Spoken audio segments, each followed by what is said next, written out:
back marker to his best advantage. And Lingham won't give up. He's not the man who gives in easily. And Parrish is back, and Lingham's in the lead. Well, Lingham in front, Mark Sal second, and Steve Parrish third.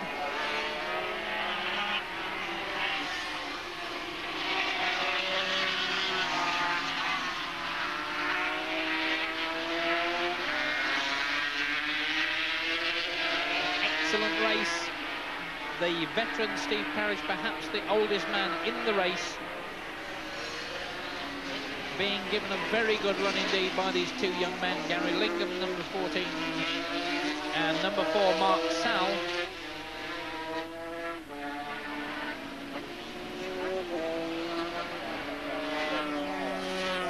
Parrish almost riding pillion on the back of Mark Sal. I think he'll probably try and make another manoeuvre down into the chicane now at the end of this straight. He's got the slipstream toe, big wheelie over the hill.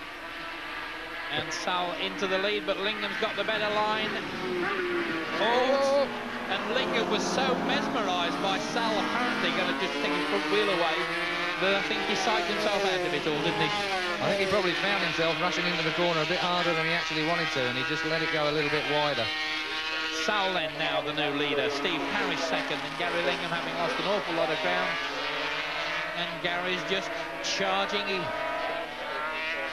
Well, if the will to win wins races, you've got to put your money on Lingham. Yeah, for sure.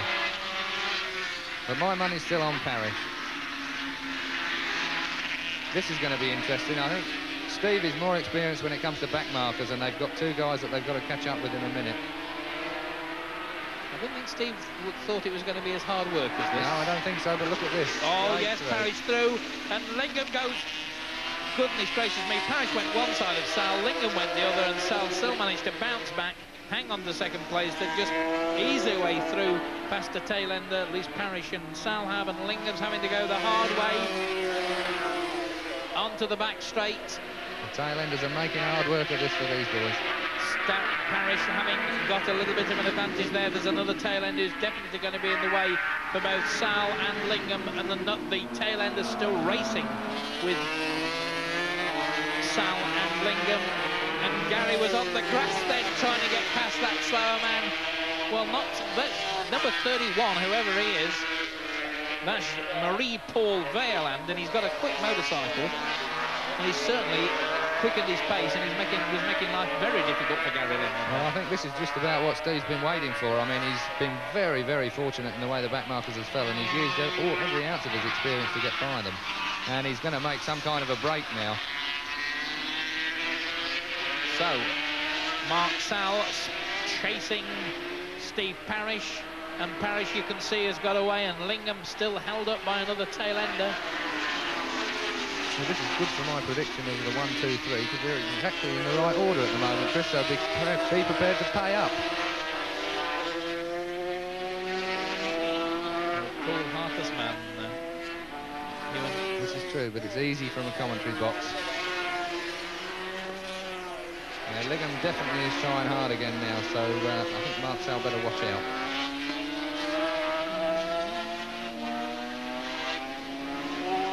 Oh, he's got a problem with his bike. It's gone bang. He's got a problem with his bike. One of the top exhaust cylinders chucked out a load of smoke. What a shame. What an absolute shame.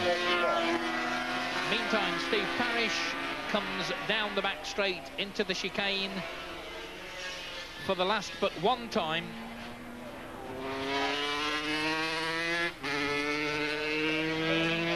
So, Parrish on his last lap, less than 1.9 miles to go. Mark Sal is on his last lap too.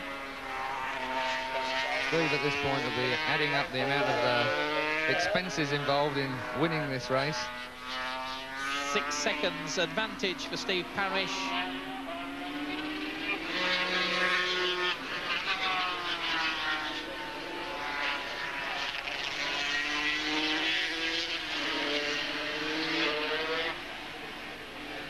Lingham goes through over the start and finish line, limping round on his last lap, and he's still got quite an advantage over Paul Idden and Simon Buckmaster, who are battling away there for 6th and 7th places. We shall have to wait and see. Steve Parrish is going to win this one and win it comfortably, as Keith Hewen predicted 35 laps ago.